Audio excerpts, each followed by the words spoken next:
morning sun shines on the gleaming hide of a muscular ranch horse. The aroma of bacon and coffee drifts from the wood cook stove at a cow camp. Silver spurs jingle as the men and women of the West get set for another day in the saddle. From the heart of Canada's finest ranching country, this is the Spirit of the West with rancher and horse trainer Hugh McLennan and his collection of music, poetry, and conversations with the folks who live and work with horses and cattle in the Spirit of the West. Bruce Watt was inducted into the BC Cowboy Hall of Fame in 2011. Bruce started the Lightning Cattle Company with his brother-in-law, building the cattle business to over 11,000 head and 3 ranches. He also became actively involved with the Williams Lake Stampede Board of Directors, served in many capacities, including president, well-respected cattle buyer, and he was honored by the Canadian Professional Rodeo Association in 1994 when he was named Committee Person of the Year. He's written and published a wonderful book of his own true stories called Chilcotin Yarns. Bruce rode across the Great Divide in 2013. And back a number of years ago at the Williams Lake Bull Sale, I sat down with Bruce and we shared a bunch of stories. I said, well, where's the dog? He said, right here, and he had it in his coat. It was one of those little black chihuahuas, just a little rat of a looking dog. Boy, when he put him on the ground, he just grabbed that bull by a heel and the bull kicked. You'll enjoy the colorful tales of Bruce Watt today, and oh man, the things a cowboy does in the course of a day on horseback. Well, it's not often a cowboy gets that invitation, so he spurred his pony up the steps and through the door, and the tourists loved it.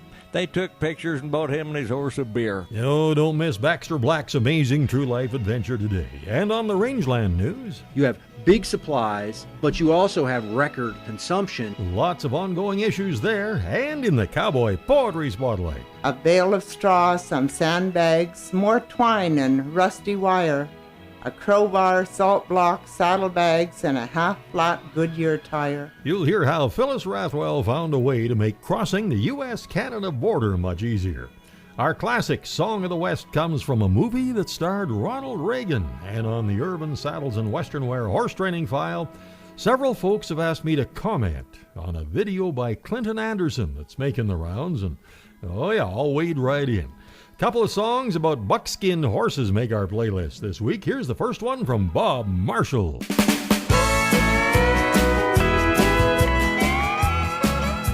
I'm living in a trailer that can barely stand the wind, and patch guitar and chicken wire time and time again. The siding rattles when it rings and tires got dry rot. But if you think it's all I own, it ain't all I got. I got a buckskin gelding, man, he's built to last. 15-2 with attitude while he's blinding fast. He can head or heel, and here's the deal, let me tell you, son, I got a buckskin gelding, man, that horse can run. Buckskin gelding, buckskin gelding, buckskin gelding. I got a buckskin gelding, man, that horse can run. My girlfriend complains a lot about my lack of work. She yells and screams, carries on, man, she goes berserk.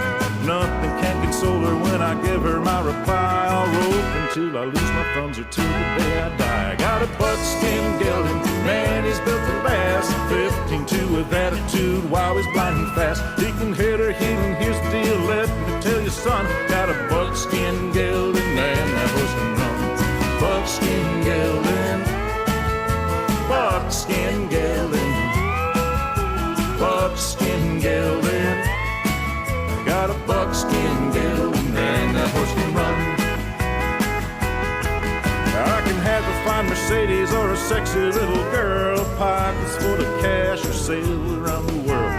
Nothing else can make me smile as when I make a run on that 4-leg case of dynamite, that running little gun. I got a buckskin gelding, man, he's built to last. 15-2 with attitude while he's blinding fast. He can hit or heel, and here's the deal, let me tell you, son, got a buckskin gelding, man, that horse can run.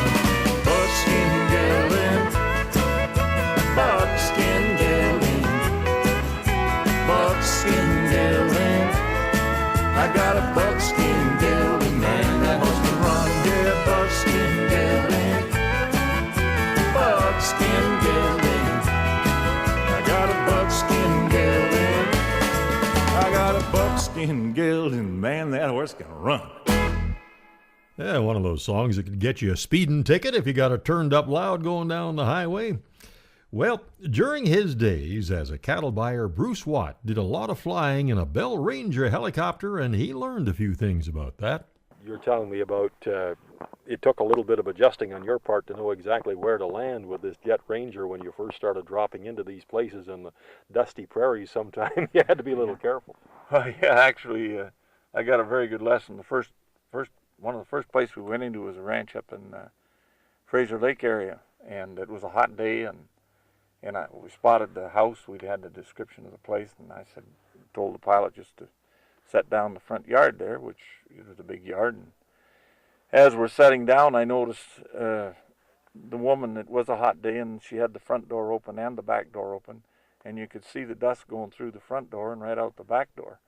So then I told him to get out of there, and we'll land a little further away. And then I was scared to go to the house.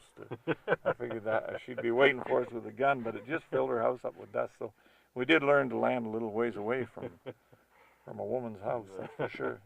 Right. A guy bet me I couldn't rope this calf it was on a kind of a hillside, and I was riding a big blue colt. And I got going down this hill, and it was old Frank Whitty from Big Creek. He's the one bet me. And I roped this calf just before I got to a bunch of cottonwood.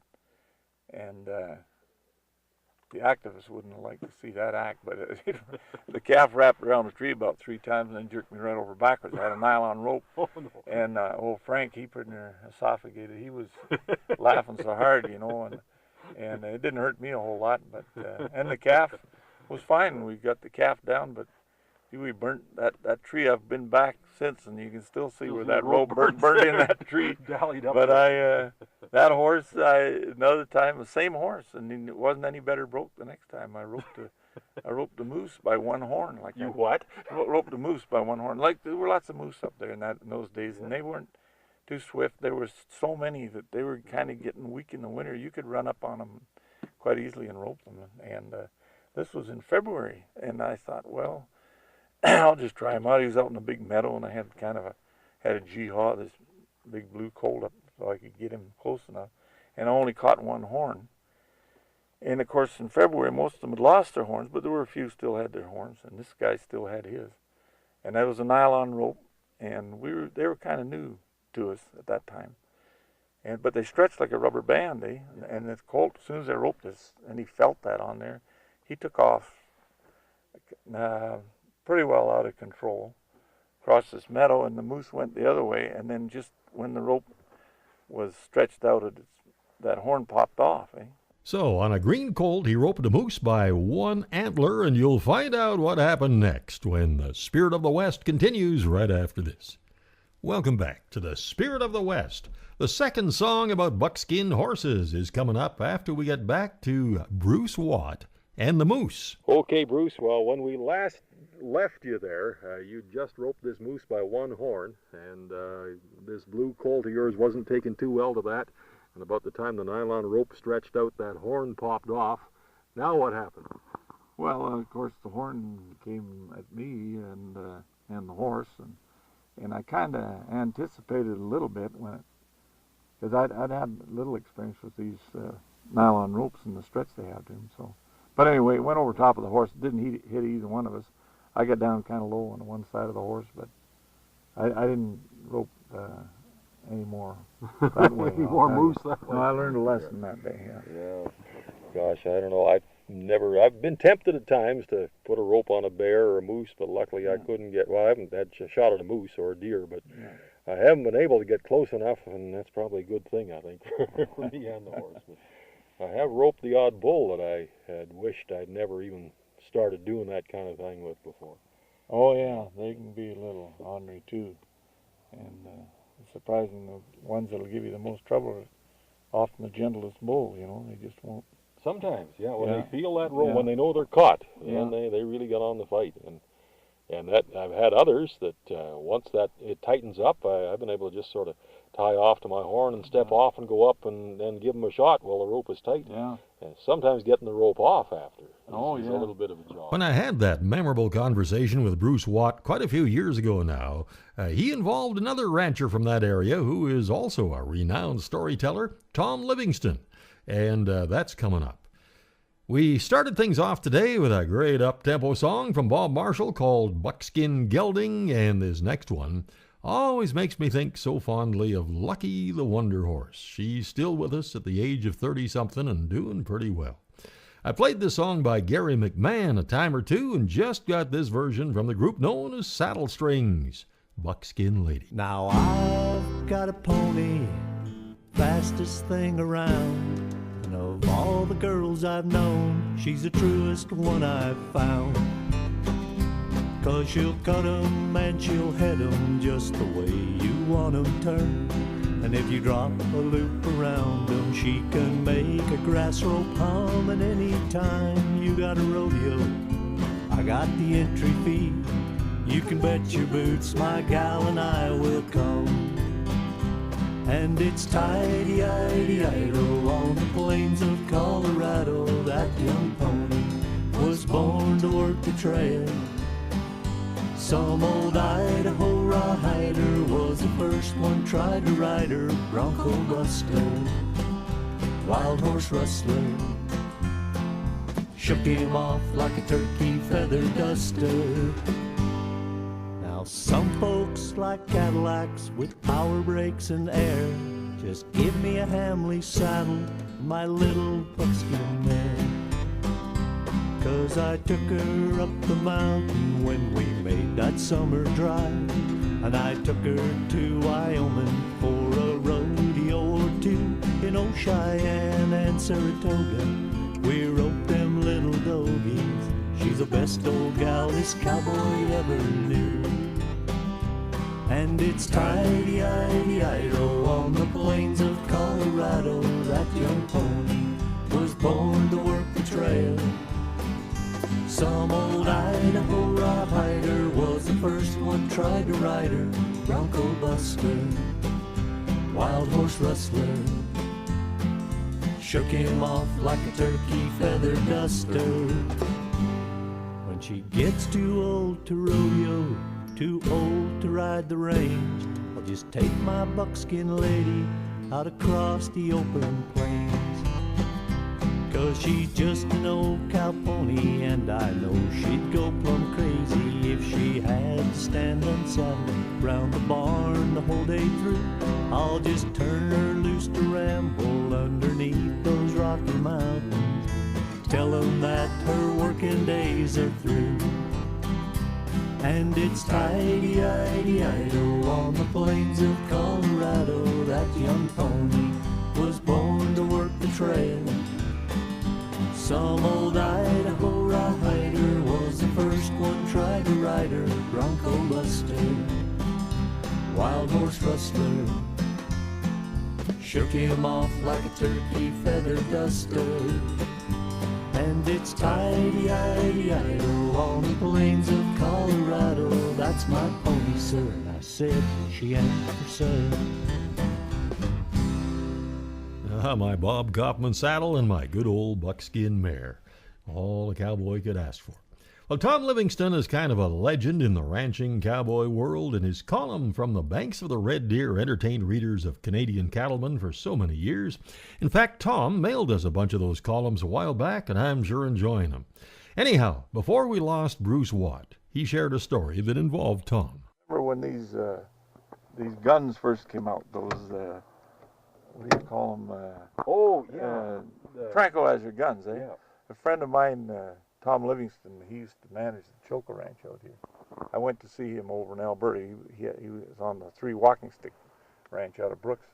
And he was telling me he got one of these guns and what a great rig they were. He said, geez, you want to doctor something, you just shoot it. And I said, he said he had a bull, but when he first got it, he had this big bull and he wanted to doctor him. And he gave him a shot and the bull never went down. And he said, so I doubled the dosage and I give him another shot and he never went down again. So he said it varies, in the size of the bull. And so he said I tripled it then. I give him another shot and he said he went down that time. And I said, well, how long did he stay down? Oh, he said he's still down. He never did get up again and killed him. Oh my God. So it wasn't that great for Tom. Yeah. Oh my. Well, you won't want to miss Baxter Black's amazing tale coming up. It's Going to be followed by a beautiful song about the buckaroo traditions and then the rangeland news. All still to come when the Spirit of the West continues right after this. Howdy, friends. This is Baxter Black on Spirit of the West with Hugh McLennan with a little peek at the Cowboys' excuse. I just messed up.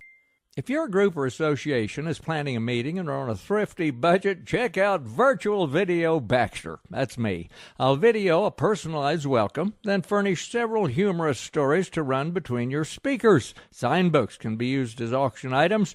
We've done rodeos, museums, bull sales, the Conservation Service.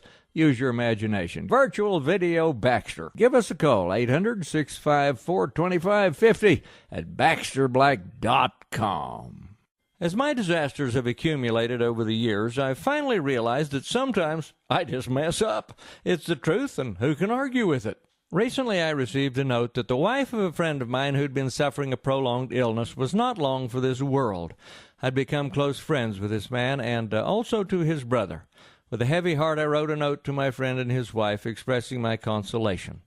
A week later, I received word that Helen, not her real name, had passed away. Helen? I said. I thought it was Ruth that died. I was mortified. I'd gotten the wives mixed up. I called both brothers, apologizing profusely for my egregious error. They were gracious, but I don't think I'll be invited to their next family reunion. How can I live with myself, you ask? I look myself in the eye and say, Cowboy, you just messed up. Well, James was riding down Main Street in his beautiful Colorado high mountain town one afternoon when the proprietor of a local establishment hollered at James to ride his horse on into the bar. Well, it's not often a cowboy gets that invitation, so he spurred his pony up the steps and through the door, and the tourists loved it. They took pictures and bought him and his horse a beer. He departed with a wave and galloped out the door, and it struck him that this was such a good idea, he should do it again. So he did, next door. But his reception at the North Park Fidelity Bank was not nearly as warm. He was summarily arrested and jailed on a DUI, making a deposit under the influence.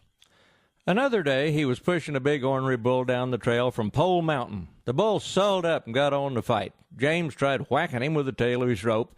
And then to even up the odds, James pulled a pair of pliers from his pliers holster and tied it to the end of his rope to give it more heft. Well, it worked. The bull charged him, tipped over his horse, and pinned James underneath. When Blaine rode up on him a few minutes later, the bull was standing on the horse's neck, which was on top of James, who was ferociously whacking the bull on the nose with a set of pliers that didn't weigh much more than a Teflon spatula. "What happened?" asked Blaine after he rescued his partner. "Oh, nothing," said James. "I just messed up." This is Baxter Black on Spirit of the West with Hugh McLennan. Thanks for listening. When I was just getting started with this program back in 1992, Mike Puhallo, the much-loved cowboy poet, rancher, historian, founding member of the Kamloops Cowboy Festival, who left us way too soon, was my guest. And Mike brought in a cassette with a song he wanted me to play.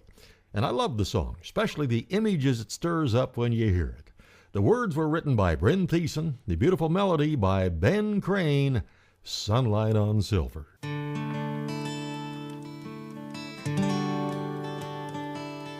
It's the look of sunlight on silver, with the smell of frost in the air, and the sound of a tired horse blowing that keeps him riding out there. It's horses jingled by starlight, the herd held up for the cut, the pride of those young cowboys riding, and the warmth of the sun coming up.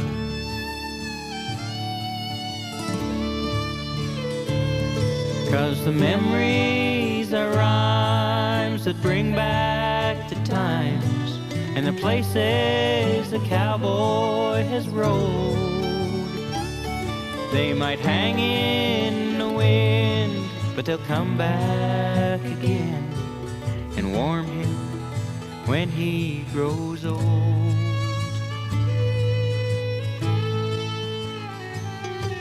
He'll remember the friendship and laughter in the field of his horse working right. The sunset when day's work is over,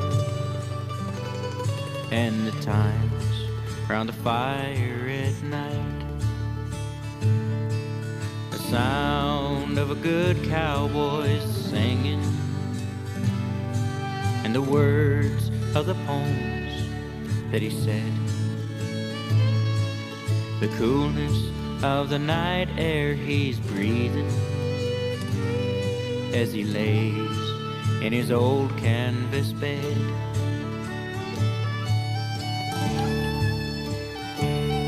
But if memories are rhymes, then what of the times when upwards his soul will roam?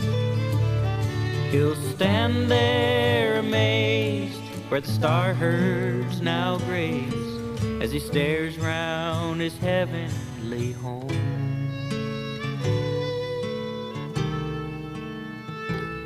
For the look of sunlight on silver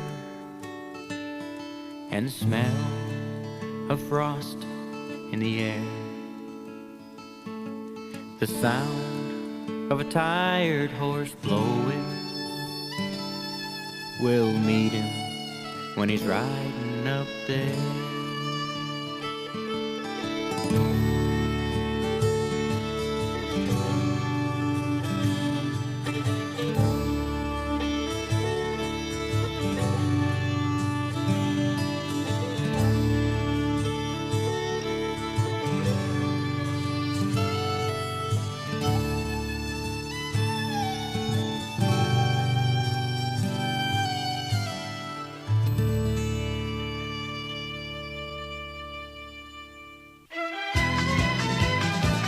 The news of the rangeland, a roundup of news and coming events from around the West. At the top of page 1, it says world wheat crops look like they're not that great this year, and that has implications for farmers, ranchers, macaroni makers, bakers, and candlestick makers.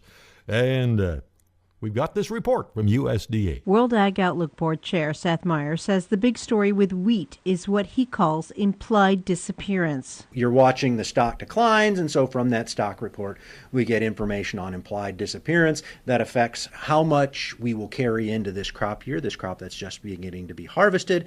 Then you combine that with the production number, and that tells you this month how available supplies might have changed. At the same time, he says global wheat production estimates have been raised by 6 million metric tons to 751 million metric tons. So again, another large crop, especially in Russia and in Europe. You have big supplies, but you also have record consumption. So while carryout is growing, and while in volume terms that's record wheat carryout, if you take that and you divide it by use, not a record ratio, which means that while it's a big volume, it's not as plentiful as it appears just when you look at the raw number. This is Stephanie Ho for the U.S. Department of Agriculture in Washington, D.C. The challenge of finding enough large animal vets has been going on for quite some time now, and the University of Calgary veterinary program is expanding by adding an extra 20 students per year starting in 2020. Each class will have up to 50 students per year, and the Alberta government is shifting enrollment funding of $4.7 million to the Calgary program from the Western College of Veterinary Medicine at the University of Saskatchewan. All 4 Western provinces pay for 20 places a year at WCVM, but Alberta will handle its own applicants from now on, according to the dean. Meanwhile, the dean of WCVM in Saskatoon, Doug Freeman, says he's deeply disappointed in the move, which will see Alberta exit the 50-year-old partnership in 2020. Alberta's decision to withdraw its financial support from WCVM, more than $8 million per year, will certainly have an impact on our programs and services, he said. Well, this is interesting. The Helsinki International Horse Show will bring top show jumpers and dressage riders to Finland's capital during their 5-day run at the Helsinki Ice Hall. But what's going on behind the scenes at this show is capturing some headlines. All of the electricity to power this year's show will come from Fortum Corporation's plant which burns biofuel for energy production, and the fuel for this type of power plant often comes from forestry waste like wood chips, but their horsepower program loops local horse stables into the process. They provide bedding to stables that are part of the program. Then they remove the waste used bedding and manure and use that product as biofuel. And the program's been operating in an expanding region of Finland for a few years, and they've recently expanded horsepower to Sweden. This will be the first time in history that a horse show has been powered entirely by horse waste. The 2018 recipient of the National Reining Horse Association Dale Wilkinson Lifetime Achievement Award is Lyle Lovett of Spring, Texas. Renowned singer and songwriter and entertainer, and he, of course, is an active NRHA competitor who's raised thousands of dollars for the RHF and has done reining at National Breeders' Classic events, also taken part and recruited other celebrities for their Celebrity Slide held in the past during the NRHA Futurity. Lovett has an award named in his honor for his service and time dedicated to the NRHA, the Lyle Lovett Distinguished Service Award. And listen for a song for him just a little bit later in the show. Now, if you're looking for a great Christmas gift idea, I've been reading a great book called The Cowboy and Me by Robin Langford. Boy, what a terrific read. I just can't put it down. And Robin has donated a huge part of this book's sales to help the Wildfire Relief Fund to supply a little financial help to the many ranchers who have been devastated by this summer's wildfires. And I think you can probably order the book online at skbooks.com. That's skbooks.com. Or give Robin a call at 306-747-6285. You can get a look at upcoming sale dates for the BC Livestock Co-op yards and look at available cattle haulers around the province, market reports, and even view the live auctions online at their website, bclivestock.bc.ca. And for more information and to list your cattle, you can call the co-op at 250-573-3939. And Wednesday, cattle sales start at 9 o'clock at the Innisfail Auction Market, with butcher cows, bulls, and calves, and yearlings and bred cows usually start coming through at around noon. And calves are weighed on Sundays for the pre-sort sales. You can get all the information at InnisfailAuctionMarket.com or give them a call at 1-800-710-3166. Yeah, I guess we're down to the final item. And I sure enjoyed visiting with a lot of my cowboy pals out at the main event in Chilliwack a few weeks ago. We were having lunch there between Trainers Challenge events, and we got around to talking about memory as we all are getting a little long in the tooth. And Miles says, you know, I can still remember my driver's license number, my social security number, the password for my card lock, and my mailing address. But he had a bit of a puzzled look on his face, and I said, so what's the problem, Miles? He said, I just can't remember which is which. And that's the Rangeland News. Coming up on the Urban Saddles and Western Wear Horse Training File, I'll offer my comments on a view by Clinton Anderson that has stirred up some controversy, and another story from that interview with Bruce Watt, and more of that special music when the Spirit of the West continues right after this. Welcome back to the Spirit of the West. On the Urban Saddles and Western Wear Horse Training File, a few folks have asked me what I think of a video from Clinton Anderson that's making the rounds, and it has stirred up some controversy. I'll tell you what I think of it, and as you heard on the Rangeland News, the 2018 recipient of the National Reining Horse Association Dale Wilkinson Lifetime Achievement Award is Lyle Lovett. And that's a great excuse to play this one.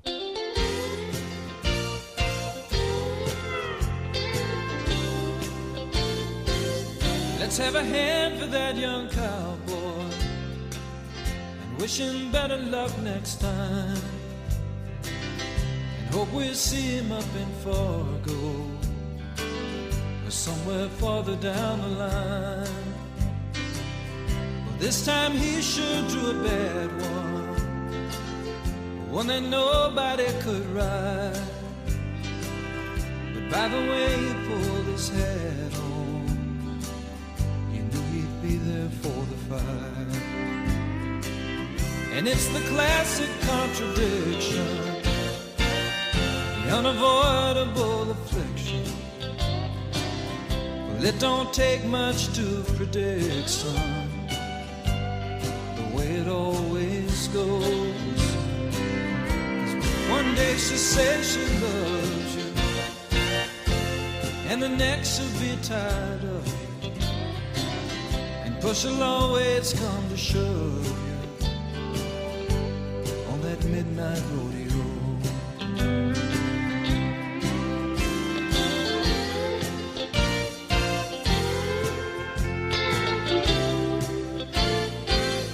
He almost made it to the buzzer.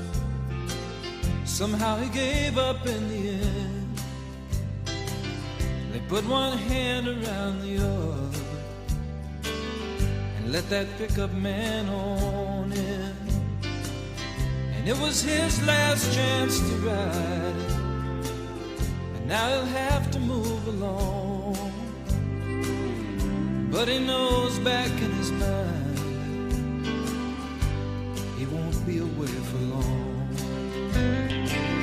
And it's the classic contradiction, it's the unavoidable affliction. Well, it don't take much to predict, son, the way it always goes. Because one day she'll say she loves you, and the next she'll be tired of you, and push will always come to shove you on that midnight rodeo. So let's have a hand for that young cowboy and wish him better luck next time, and hope we'll see him up in Fargo or somewhere farther down the line.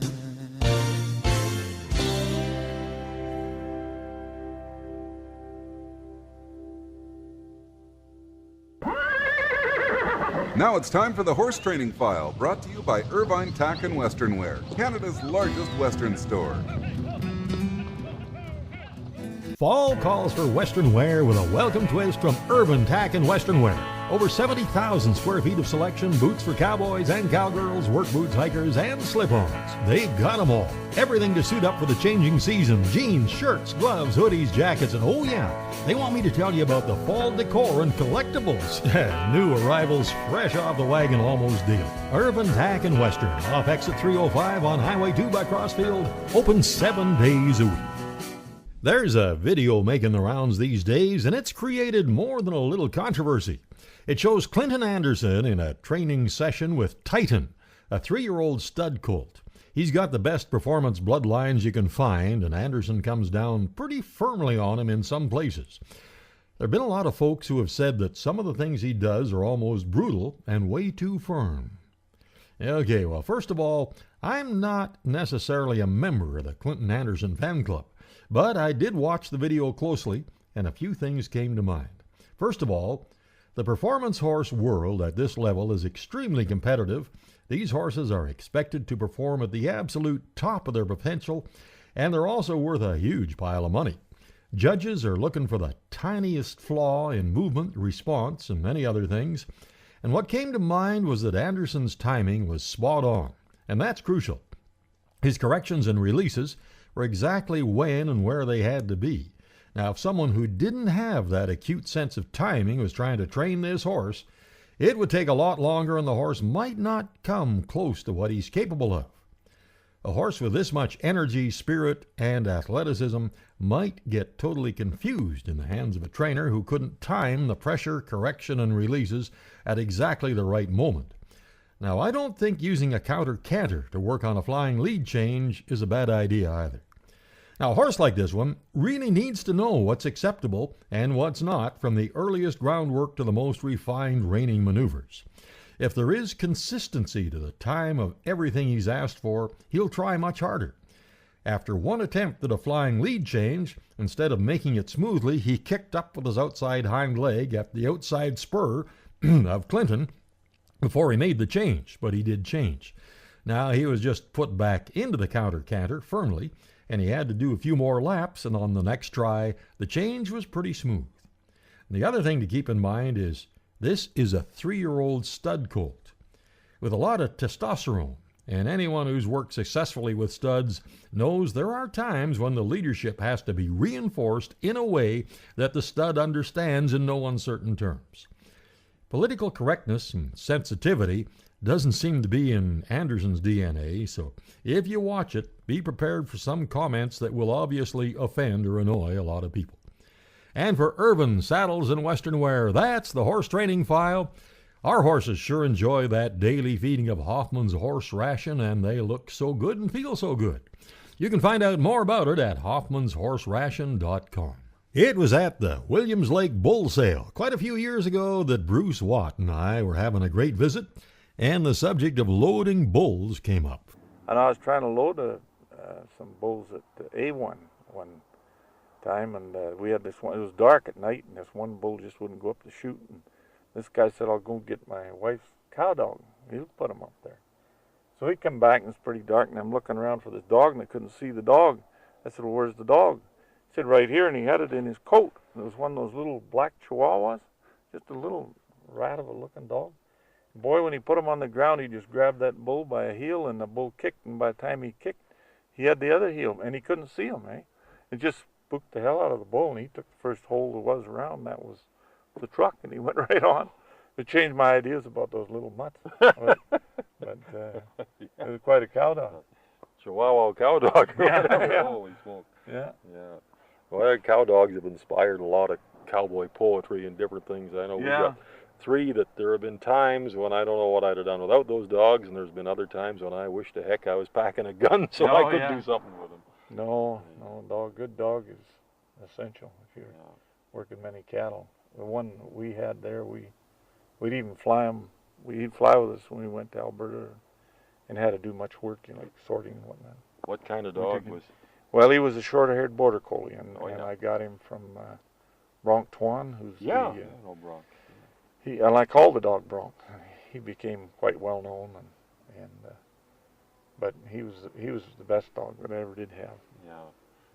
We had a little blue heeler pup that she was only a year old or a little bit less, I guess, and I used to take her with me when I would ride out and check fences, and I was on a filly that I was just starting for the ranch we were working for at this time, and this filly was coming real good, but I just got off and went through this one gate and closed the gate, and I went to get back on, and normally this filly, and I kind of insist that a horse stand still when I get on. When I put that foot in the stirrup, I don't want him taken off. And she started spinning around and around and around, and I just get my foot off the ground, start to swing on, and we went around and around about 15 revolutions, and finally I cheeked the bridle and swung on. I looked back, and here's my blue heeler pup halfway up her tail, just swinging in the breeze.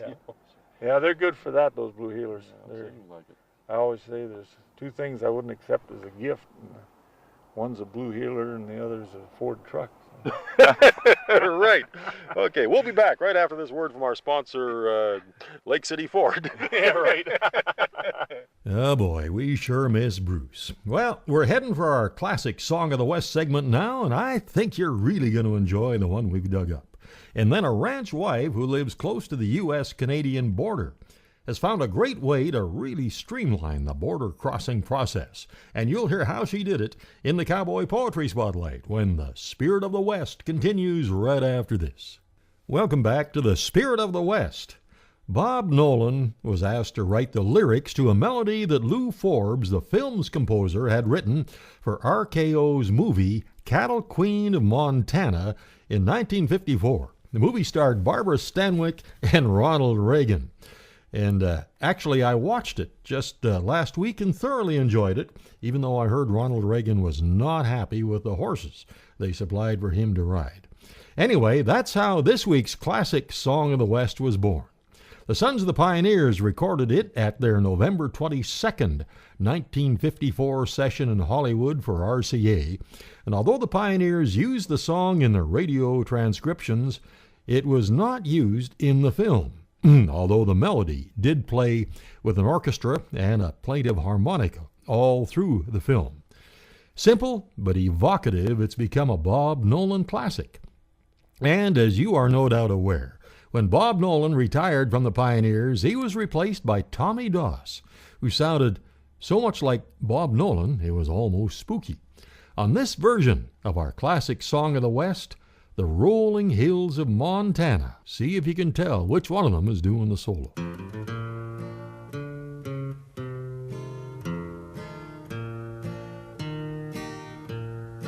To the rolling hills of Montana, to the waving fields of grain, to the open arms of Montana,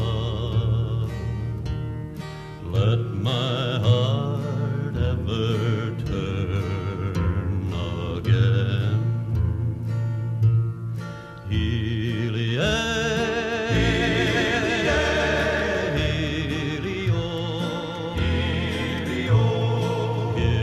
the play, calling sweet and low. Let me feel those ties that bind me and my heart to your heart, Montana.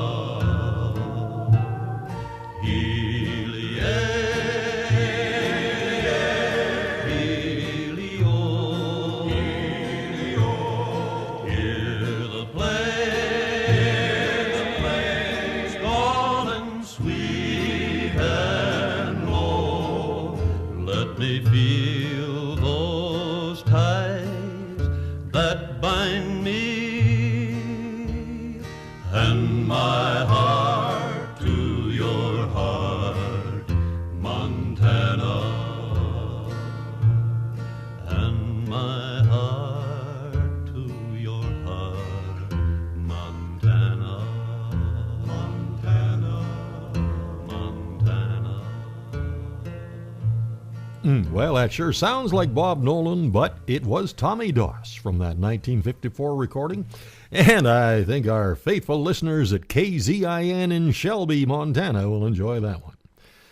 Well, a lot of ranchers in the southern reaches of the Canadian range find themselves crossing the U.S.-Canada border fairly often, either to visit neighbors and friends or pick up supplies or attend a cowboy gathering. And Phyllis Rothwell found a great way to speed up that border inspection process. How many of you own or have ridden in a real ranch pickup? Come on, raise your hand if you've ever had to clear junk off the seat or floor or push the dog away to even find a place to sit. Border guard. I pulled up to the border, 4 o'clock and running late.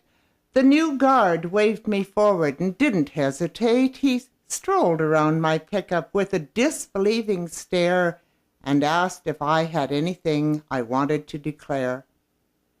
Oh, it might have been his haughtiness. It might have been my mood. It might have been the fact that he said it kind of rude. But I made a fatal error and messed up my day but good. I declared, I'm in a hurry, son, so hustle if you could. A look of pure, I'll getcha, crossed his smooth, unblemished face. I suppose he felt the need to put this old bag in her place. Madam, just step down, stand behind that yellow line. And I said that I could help him, but he said he'd do just fine. Well, I climbed out and he leaned in. His eyes popped open wide, 'cause my old Ford holds everything I'll ever need inside. He started on the dashboard, moving mail and nails and dust, Copenhagen cans with contents turned to rust, matches in a soggy box, some rosin for a fiddle, 3 cowboy country magazines and a can of peanut brittle. He rolled his eyes, turned to the seat, and pulled out my old slicker, found branding irons, dehorn paste, and a Canadian Idol sticker. He then reached down behind the seat. Firearms, you got one? I swear, I just forgot about the rusty vaccine gun. He found it, didn't need my help, didn't seem to need permission. That he found it stuck in his thumb didn't help his disposition.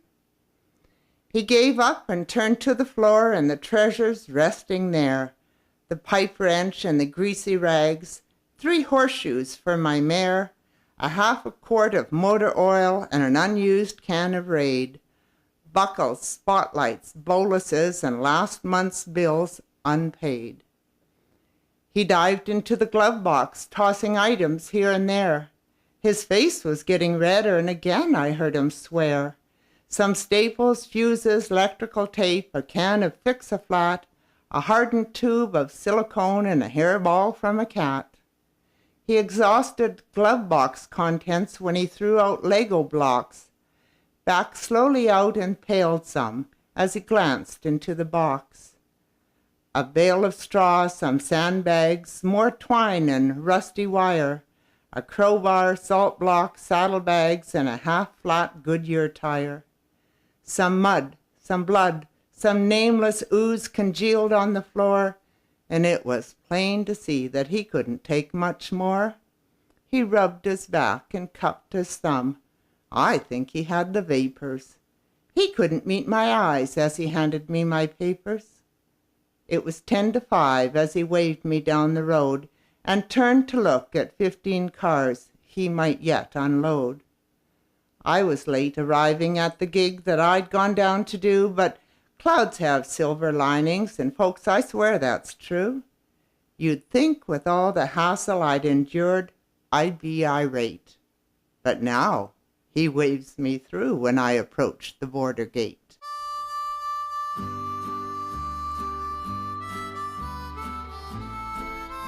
Well, thank you so much for making the ride this week. Sure hope you can join us right here next week at the same time. And thanks again to our support crew, Mark and Kathy McMillan. And if you are looking for tractor parts, any make, any year, Mark can help you with his page, bctractorparts.com. And, you know, a subscription to Canadian Cowboy Country Magazine would be a fine Christmas stocking stuffer. You can give them a call at 1-800-943-7336. And here's another idea. There's a heartwarming book about a special service dog called Crackers Come Here. I do the narration for the audiobook version, and you can find it on the merchandise page of our website, hugh-mclennan.com. Till next week, I'm Hugh McLennan. Hope to see you down the trail somewhere real soon.